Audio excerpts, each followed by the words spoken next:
हो गया। Good morning friends, आज हम लोग अलंकार के बारे में स्टडी करेंगे। तो चलिए अलंकार की डिफिनेशन देखते हैं। यह उसकी परिभाषा देखो। अलंकार उसको कहते हैं जिसमें किसी काव्य के शोभा बढ़ाने वाले तत्व, ठीक है, किसी काव्य के शोभा बढ़ाने तत्व को कहते हैं अलंकार, ठीक है। अलंकार के भी अविशेष रूप में होता है, जिस उसके श्रृंगार है या उसकी सजावट है या आभूषण है, ठीक है।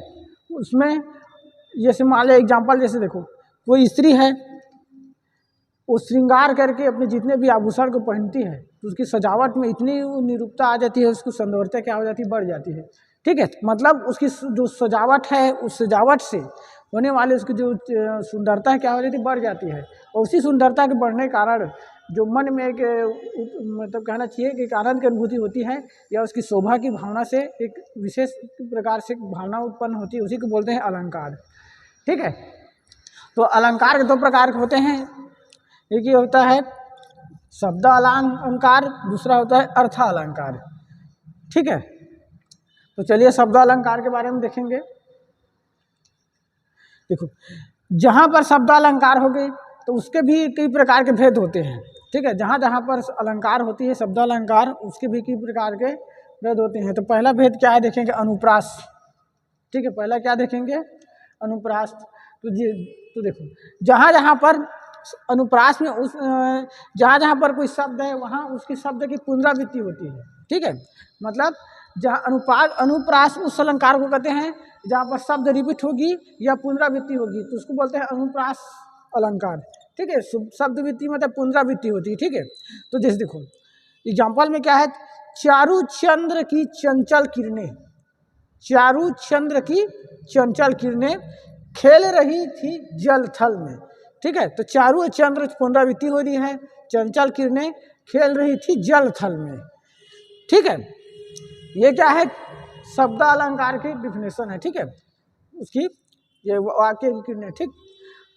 तो मतलब ये है, ये शब्द क्या होती है, बार बार पुनरावृत्ति हो रही है, ठीक है। मतलब चारु चंद्र की चंचल किरणें खेल रही थी जल थल में, ठीक है।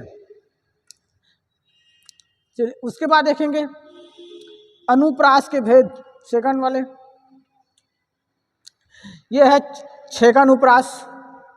ये क्या है, छेकानुप्रास है। तो जहाँ देखेंगे जहाँ कोई वर्णों के मेल दो बार आए, अब देखेंगे छेकानुप्रास में क्या है, तो जहाँ वर्णों के मेल क्या होना चाहिए, दो बार आना चाहिए। मतलब कोई जो शब्द है रिपीट होगी या फिर दो बार आना चाहिए। तो कैसे देखो एग्जाम्पल में, रिझी रिझी रहिस रहिस हंसी हंसी उठाए, मतलब रिझी रिझी रहिस रहिस हंसी हंसी उठाए, सांसें भरी आंसू, सांसें भरी आंसू भरी कहत दई दई। इसमें भी देखो कहत दई दई भी क्या है, पुनरावृत्ति हो रही है, दो बार आ रही है, रिपीट हो रही है, ठीक है। इसी तरह से रिझी रिझी भी क्या है, दो बार प्रयुक्त हो रही है। रहसी रहसी भी क्या है, दो बार प्रयुक्ति हो रही है। हंसी हंसी भी क्या है, दो बार प्रयुक्ति हो रही है। मतलब छेकानुप्रास अनुप्रास उस अलंकार को कहते हैं जहाँ पर उसके वर्णों में दो बार की पुनरावृत्ति हो या दो बार आए। कोई भी शब्द क्या होना चाहिए, दो बार आना चाहिए, उसको बोलते हैं अनुप्रास अलंकार, ठीक है। चलिए आगे देखेंगे। देखिए आगे देखेंगे वृत्यानुप्रास अलंकार।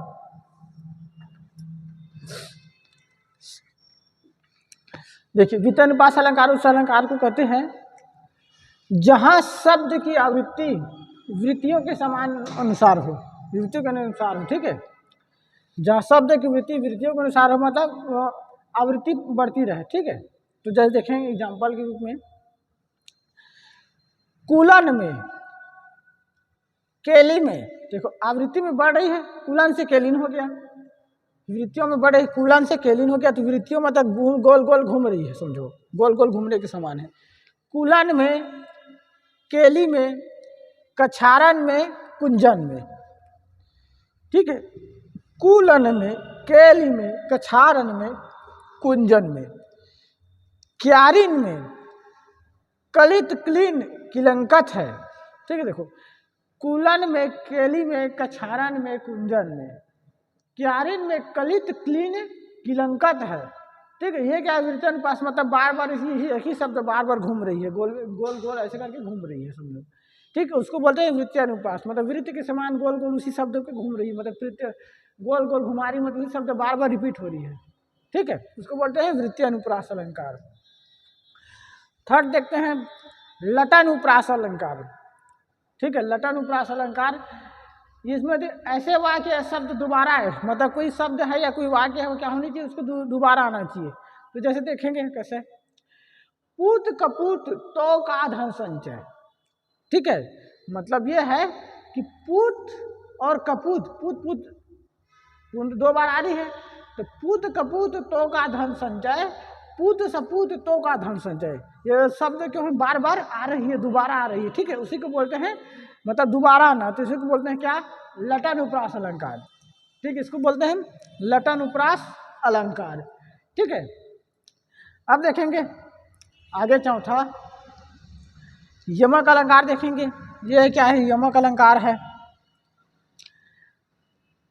इसमें है देखो, जहां कोई शब्द क्या है एक से अधिक बार आए और प्रत्यय उसके भिन्न भिन्न हो। ठीक है, मतलब जहां पर कोई शब्द है वो एक से अधिक बार आएगी, लेकिन उसके अर्थ क्या होना चाहिए, भिन्न होना चाहिए, या उसके प्रत्यय पर लगने वाले शब्द का अर्थ क्या होना चाहिए, भिन्न भिन्न आना चाहिए।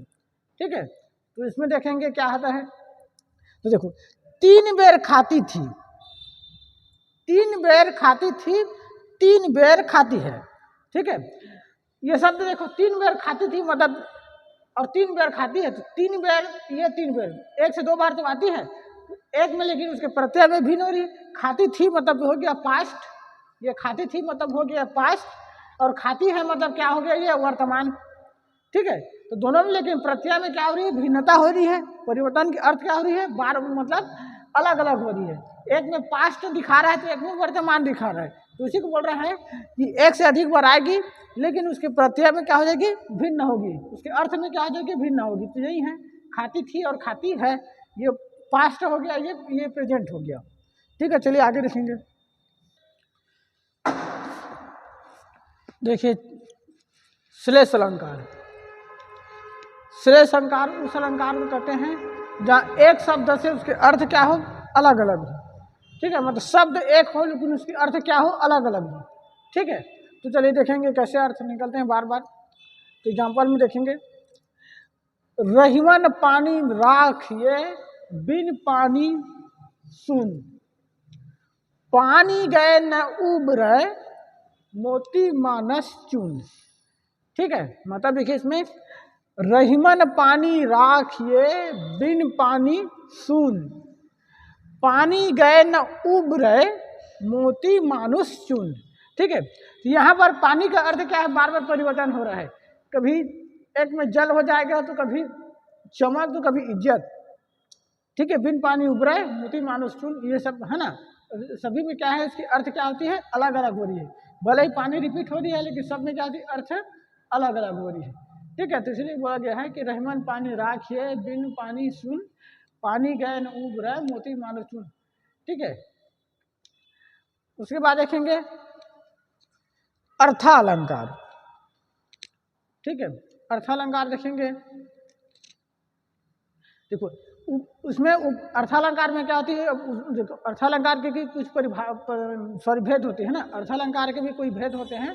पहला भेद देखेंगे क्या है, तो जहाँ एक वस्तु की समता दूसरे से की जाए, मतलब यहाँ कोई वस्तु है तो एक की समता क्या है, दूसरे से की जाए, मतलब एक की तुलना दूसरे से करना है। ठीक है, तो उसी को बोलेंगे उपमेय अलंकार या उपमा अलंकार। ठीक है, तो इसमें अर्थ होता है, उपमा का अर्थ होता है समीप, देखो इसमें उप का अर्थ होता है क्या, समीप, और माँ का अर्थ होता है माप या तोलना।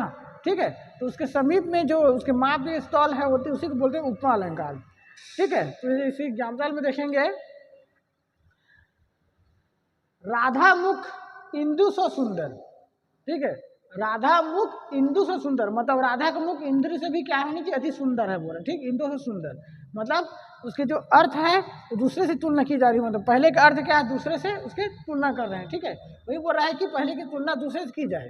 ठीक है, उसके समान रूप में, तो राधा मुख, ठीक है, इंदु से सुंदर मतलब तो राधा के जो मुख है, उसके जो चेहरा है, ठीक है, उसकी तुलना किससे की जा रही है, इंदु से सुंदर, मतलब इंदु से भी क्या होना चाहिए, इंदु के समान सुंदर है बोल रहे। ठीक है, इसके अंग देखेंगे तो उसमें उपमा अलंकार का, उपमा अलंकार को उसमें क्या होता है, इस उपमेय उपमान साधारण धर्म और वाचक शब्द होते हैं। ठीक है, इसमें क्या होती है, उपमेय में उपमान होती है, साधारण धर्म होती है और वाचक शब्द होती है। ठीक है, अब ये देखो इसके भी अंग होते हैं, इसके प्रकार होते हैं। उपमेय अलंकार के भी दो प्रकार के होते हैं, पूर्णोपमा और लुप्तोपमा। पूर्णोपमा और लुप्तोपमा ये सभी किसके हैं, उपमेय अलंकार का प्रकार है। ठीक है, चलिए आगे देखेंगे। देखिए ये उपमा अलंकार का प्रकार, पहला है पूर्णोपमा। इसमें होती क्या है, इसमें चारों अंग मौजूद रहते हैं, मतलब जो भी वाक्य रहते हैं इसमें चारों अंग क्या रहते हैं, इसमें मौजूद रहते हैं। ठीक है, तो एग्जाम्पल देखते हैं। मोम सतन धूल चुका, मोम सतन धूल चुका, अब दीप सामन जल चुका। ठीक है, एग्जाम्पल क्या है, मोम सतन धूल चुका, मोम सतन धूल चुका, अब दीप समन जल चुका। ठीक है, इसमें तन मन क्या है इसका, और इसमें देखो ये तन है और ये मन है, ये तन है और ये मन है। ठीक है, ये तन है और मन है, ये दोनों क्या है, ये उपमेय है, ये क्या है, ये उपमेय है। और इसका उपमान, उपमान तो देखो मोम, मोम और ये दीप क्या है, उसमें ये उपमान है। ठीक है, तो उसे क्या बोल रहा है कि मोम से तन धूल चुका, अब दीप समन जल चुका। ठीक है, इसमें तन मन उपमेय हो गया और उपमान हो गया मोम और दीप। ठीक, दूसरा देखेंगे लुप्तोपमा। ये क्या है, लुप्तोपमा है। इसमें चारों में से कोई एक मौजूद ना हो, मतलब कोई अंग है जिसमें चार अंग रहते हैं लेकिन एक क्या होना चाहिए, मौजूद नहीं होना चाहिए। तो इसमें क्या है, तो कमल के समान सुंदर, कमल के समान सुंदर, कुन इंदु समदेह। ठीक है, कुन इंदु समदेह, तो दोनों में एक कोई क्या उपमेय और क्या है, इस तरह से तरुण अरुण वारिज नयन, इसमें एक एक क्या होना चाहिए, अनुपस्थित है, इसमें एक एक शब्द क्या है, अनुपस्थित है। ठीक है, तो इसमें बोला है कि एक एक समान क्या मौजूद ना हो, उसी को बोलेंगे लुप्तोपमा। ठीक है, अब देखेंगे दूसरा रूपक अलंकार। दूसरा क्या देखेंगे अब, रूपक अलंकार। तो जैसे देखो इसमें उपमेय उपमान के रूप में दिखाया जाए, जहाँ पर उपमेय को उपमान के रूप में दिखाया जाए। रूपक अलंकार का विशेष महत्व क्या होता है कि जहाँ उपमेय हो उसका अर्थ क्या होना चाहिए, उपमान के रूप में हो। जिसमें उपमेय हो उसका रूप क्या आना चाहिए, उपमान के रूप में हो। ठीक है, उसको बोलेंगे रूपक अलंकार।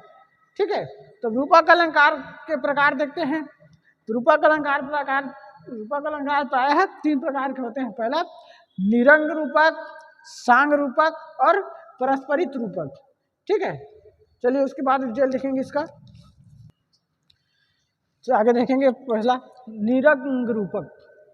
ठीक है, निरंग रूपक, रूपक अलंकार का देखें निरंग रूपक।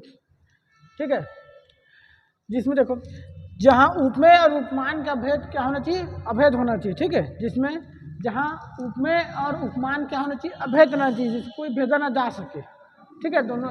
ठीक है, तो इसका एग्जाम्पल देखते हैं।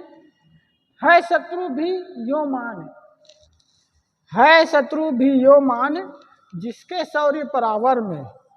ठीक है, मतलब है शत्रु भी यो मान, जिसके शौर्य परावर में, मतलब क्या है, ये उपमेय और उपमान। ठीक है, ये दोनों क्या होती है, अभेद होती है, जिसको कोई भेदा नहीं जा सकता। तो उसी के एग्जाम्पल में दिया हुआ है शत्रु भी यो मान, जिसके शौर्य परावर में। ठीक है, ये उसका क्या है, निरंग रूपक का उदाहरण है, जिसको उपमेय उपमान क्या होना चाहिए, अभेद है। ठीक, दूसरा देखेंगे अब सांग रूपक। दूसरा देखेंगे सांग रूपक। ठीक है, जिसमें उपमेय और उपमान का क्या होना चाहिए, आरोग्य होना चाहिए। ठीक है, मतलब उपमेय और उपमान का क्या होना चाहिए, आरोप होना चाहिए, मतलब एक दूसरे से क्या होना चाहिए, विरोधाभास होना चाहिए, आरोप होना चाहिए। ठीक, विरोधाभास होना चाहिए। तो कैसे, तो जैसे देखो एग्जाम्पल, उदित उदयगिरी मंच पर, उदित उदयगिरी मंच पर रघुवर बाल पतंग। ठीक है, मतलब क्या कह रहा है कि उदित उदयगिरी मंच पर रघुवर बाल पतंग, विकसे संत सरोजवन, विकसे संत सरोजवन, हर्षे लोचल भिड़ंग। ठीक है, जिसमें उपमेय उपमान का भी क्या होना चाहिए, आरोप होना चाहिए, एक दूसरे से आरोप लगा रहे हैं, बोल रहे हैं। ठीक है, यही है कि उदित उदयगिरी मंच पर रघुवर बाल पतंग, विकसे संत सरोज वन हर्षे लोचन दृढ़ंग। ठीक है। अब तीसरा इसमें रूपक अलंकार का देखेंगे, यह है परस्पति रूपक, परस्परित रूपक, जहाँ रूपक के द्वारा दूसरे रूपक की पुष्टि हो, मतलब पहले के द्वारा दूसरे की क्या होना चाहिए, पुष्टि होना चाहिए। मतलब पहला शब्द है, पहला शब्द के कारण दूसरा क्या होना चाहिए, पुष्टि होना चाहिए। ठीक है। तो देखेंगे पहला उदियो ब्रज नभ आई, उदियो ब्रज नभ आई यह हरिमुख मधुर मयंक। ठीक है। मतलब उदयो ब्रज नभ आई यह हरिमुख मधुर मयंक, मतलब उदय मतलब ब्रज में जो आकाश से क्या हो रही है, उसके मुख में उदय हो रही है। ठीक है। यही हरिमुख मधुर मयंक। ठीक। ये क्या है, परस्पति रूपक का उदाहरण है, जिसमें रूपक के द्वारा पहले रूपक के द्वारा दूसरे रूपक की क्या होनी चाहिए, पुष्टि हो रही है। पहले के द्वारा क्या होना चाहिए, दूसरे की क्या होनी चाहिए, रूपक पुष्टि हो रही है। ठीक है। चलिए आगे देखेंगे। देखिए अब देखेंगे उत्प्रेक्षा अलंकार। ठीक है। उत्प्रेक्षा अलंकार उस अलंकार को कहते हैं जिसमें उपमेय और उपमान की संभावना व्यक्त किया जाए, जिसमें उपमेय में उपमान की संभावना व्यक्त किए जाए। ठीक है। उसको बोलेंगे उत्प्रेक्षा अलंकार। ठीक है। एग्जाम्पल देखेंगे, चम चमात चंचल नयन, चम चमात चंचल नयन विच घूंघट पर झिन, चम चमात चमचमात चंचल नयन विच घूंघट पर झिन, मानहु सुर सरिता विमल, मानहु सुर सरिता विमल जल उछलत युगमिन। ठीक है। इसमें क्या होती है, माना, इसकी विशेष बात है क्या होती है, माना मानहु, जाना जानहु, मन मानहु आदि इत्यादि। उसमें उत्प्रेक्षक में उत्प्रेक्षा अलंकार में शब्द आते हैं, उसी से रिलेटेड इसमें रहते हैं, जिसमें उपमेय और उपमान की संभावना क्या होती है, व्यक्त होती है। ठीक है। ठीक है। इसमें इसकी वाचा शब्द क्या है, माना तो मानहु, जानो तो जानहु, मन है तो मनहु आदि विशेष प्रकार के शब्द इसमें क्या होते हैं, उत्प्रेक्षा में उपयोग किए जाते हैं। ठीक है। ये सब क्या है, उत्प्रेक्षा का अलंकार का परिभाषा, मतलब जिसमें उपमेय में उपमान का बोध होना चाहिए या उपमेय में उपमान का व्यक्त होना चाहिए, उसी को बोलेंगे उत्प्रेक्षा अलंकार। आगे देखेंगे अतिशयोक्ति अलंकार। अतिशयोक्ति। ठीक है। जिस अतिशयोक्ति उसको बोलते हैं किसी भाषा को बढ़ा चढ़ा कर बोलना, या किसी वाक्य को बढ़ा चढ़ा कर बोलना, या किसी बात को बढ़ा चढ़ा कर बोलना, उसको बोलते हैं अतिशयोक्ति। एक कहावत बोलते हैं ना कि अति वो करके है, अति है इसका, ऐसे करके, तो अतिशयोक्ति मतलब वही है कि अति टाइप का इंसान, ऐसे बोलते हैं। इसी तरह से ये अतिशयोक्ति अलंकार है। ठीक है। जहाँ किसी वस्तु को बढ़ा चढ़ा कर बताना, या किसी वस्तु के बारे में बढ़ा चढ़ा कर बोलना। ठीक है। या कोई बोलते हैं ना किसी वाक्य के बारे में, किसी के बारे में बढ़ा चढ़ा कर बोलना, यही क्या है, अतिशयोक्ति है। तो चलिए देखेंगे एग्जाम्पल, पड़ी अचानक नदी अपार, पड़ी अचानक नदी अपार घोड़े कैसे उतरे पार। ठीक है। पड़ी अचानक नदी अपार घोड़े कैसे उतरे पार, राणा ने सोचा इस पार, राणा ने सोचा इस पार तब तक चेतक था उस पार। ठीक है। अचानक नदी की बाढ़ आ गई होगी, ये नदी अचानक नदी पड़ गई, तो घोड़े को कैसे उस पार ले जाएंगे, ऐसे करके बोलते रहते हैं। ये सोचता रहता है कौन, राणा ने। ये सोचते सोचते जब सोचते रहता है, लेकिन वो सोचते ही रह गया और चेतक था नदी के उस पार, मतलब वो ऑटोमेटिक क्या हो गया, चेतक पार कर दिया था। बोल रहे हैं जब उसके सोचते सोचते ही क्या हो गया, नदी पार कर दिया था। कौन, चेतक। महाराणा प्रताप के चेतक घोड़े थे, है ना, बहुत ही क्या नाम चाहिए, एक बहुत ही वीरशाली एक घोड़े थे। ठीक है। वही है। अब देखेंगे विषयोक्ति अलंकार। अब देखेंगे विषयोक्ति अलंकार। इसमें कारण के होने पर भी कार्य ना हो, देखो ऐसे कोई कार्य है, उसके होने के बाद भी कोई कार्य के ना होना, क्या बोलते हैं, विषयोक्ति अलंकार। मतलब कोई कार्य है लेकिन होते हुए भी ना होने की स्थिति आ जाना, किसी कार्य के होते हुए भी ना होने की स्थिति आ जाना, उसको बोलते हैं विषयोक्ति अलंकार। ठीक है। तो अब देखो, पानी बीच मीन, पानी बीच मीन पियासी, पानी बीच मीन पियासी मोही सुनी सुनी आवे हंसी। अब इसमें इसका अर्थ ये क्या है कि पानी के रहते हुए भी मछली क्या है, प्यासी है। ठीक है, इसी बात को सुन करके हम लोग मन में क्या होती है, हंसी आ जाती है कि देखो पानी के अंदर रहते हुए भी क्या होना चाहिए, मछली क्या होती है, प्यासी हो जाती है। तो उसका यही है कि विषयोक्ति अलंकार का उसके अर्थ रहते हुए भी अर्थ का ना होना। ठीक है, ये कारण होते हुए भी कारण का ना होना, यही क्या है, विषयोक्ति अलंकार है। ठीक है, चलिए आगे देखिए अतियुक्ति अलंकार। ठीक है, अतियुक्ति अलंकार मतलब अति का अंत ऐसे टाइप को बोलते हैं ना, अतियुक्ति मतलब अति का अंत इस टाइप को बोलते हैं अतियुक्ति अलंकार। जहाँ किसी शब्द को बढ़ा चढ़ा कर बोले और उसका अर्थ क्या हो जाए, झूठा निकले, अतियुक्ति। ठीक, अति का अंत मतलब बोलते हैं ना कि किसी वाक्य को बढ़ा चढ़ा कर बोलना, मतलब किसी शब्द या वाक्य को बढ़ा चढ़ा कर बोलना, लेकिन उसके अर्थ में क्या होना चाहिए, झूठा साबित हो जाना चाहिए। मतलब उसके अर्थ में क्या होना चाहिए, झूठा साबित हो जाना चाहिए, उसके अर्थ गलत साबित हो जाना चाहिए, उसमें किसी प्रकार की कोई परिवर्तन नहीं होना चाहिए या किसी प्रकार के कोई मतलब नहीं होना चाहिए। तो जैसे एग्जाम्पल में, लखन सफेद वचन जब बोले, लखन सफेद वचन जब बोले, डगमगानी मही दिग्गज डोले। इसकी एग्जाम्पल है कि लखन सफेद वचन जब बोले, डगमगानी माही दिग्गज डोले। ठीक है, मतलब इसको, इस शब्द को बढ़ा चढ़ा कर बोले हैं, लेकिन इसका अर्थ क्या होना चाहिए, एकदम झूठा साबित हो जा रहा है। ठीक है, वही इसका मतलब। ठीक है, यही क्या है, अतियुक्ति अलंकार का परिभाषा है। इसके अर्थ में क्या है कि लखन सफेद वचन जब बोले, डगमगानी मही दिग्गज डोले। ठीक है, आगे देखेंगे अनियुक्ति अलंकार। ठीक है, इसमें जब प्रस्तुत का वर्णन इस ढंग से किया जाए, इसमें इस वाक्य में किसी प्रस्तुत का वर्णन इस ढंग से किया जाए कि उस वस्तु का ज्ञान का बोध हो। ठीक है, मतलब किसी वाक्य है तो हम ऐसी प्रतीत करेंगे तो उसमें ज्ञान का भी क्या होना चाहिए, बोध होना चाहिए। ठीक है, तो देखो माली आवत देख कर कलियन करी पुकार, माली आवत देख कर कलियन करी पुकार, फूले फूले चुन लिए काल ही हमारी बार। ठीक है, मतलब जब माली आते रहते हैं तो उसको देख करके कोई सहेली अपनी सहेली को पूछती है कि माली आवत देख ही कलियन करी पुकार, फूले फूले चुन लियो, मतलब फूल फूल को चुन करके देखना, काल ही हमारी बार, वरना हमारे काल सामने आ रहे हैं, बोलते हैं। ठीक है, यही है कि माली ही आवत देख कर कुलियन करी पुकार, फूले फूले चुन लिए काल ही हमारी बार। ये क्या है, अनियुक्ति अलंकार है। ठीक है, मतलब का मतलब इस किसी वस्तु के या किसी शब्द को इस ढंग से प्रस्तुत करना है कि जिसमें ज्ञान का क्या होना चाहिए, बोध होना चाहिए। ठीक है, उसमें ज्ञान भी छुपा रहना चाहिए, ऐसी वाक्य बोलना चाहिए कि उसमें आंतरिक दृष्टि से क्या होना चाहिए, उस भाषा में या उस ज्ञान में ज्ञान छुपा होना चाहिए। ठीक है, तो ये था आपके अलंकार। ठीक है, चलिए।